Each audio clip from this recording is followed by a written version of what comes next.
Hi mga katropang pogi, kamusta? Ngayon ay alas 12:30 na ng madaling araw at naggagaya kami ngayon ng babaunin namin para bukas. May swimming kami bukas, mga katropang pogi.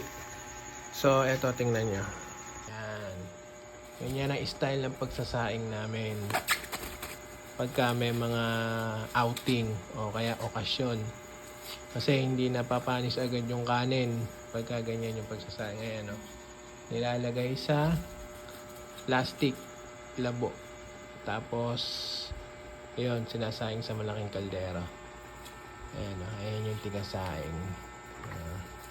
Tinuruan ako. Diche. Tinuruan daw siya ni Diche. Sheila El Ducal, shout out sa'yo, nakanganga ka pa.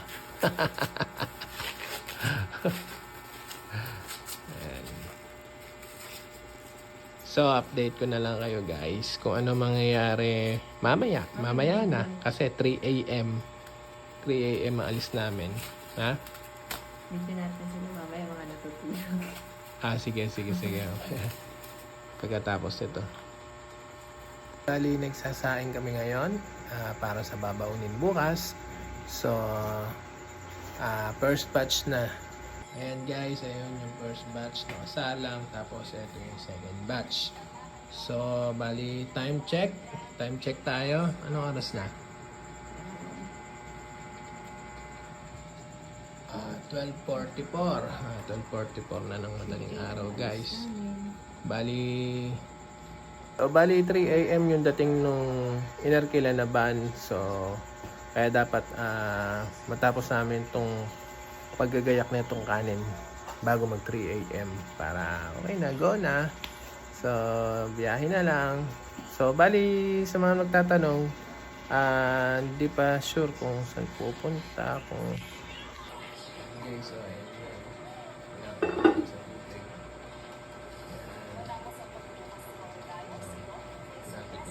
yan. So, pagkatapos yan, pag nahango yun, eto naman yung susunod na batch. So, bali 2 batch yan. Tapos, pagka naluto, ilalagay namin dun sa may cooler para ma-maintain yung init niya, para pag kinain namin is mainit pa yung kanin. Bali yung cooler na yon, hindi muna siya cooler, magiging hotter siya para ma-maintain yung init. Guys, ano kami? Baby Abby. Nagsabotin mo. Hi. Hi.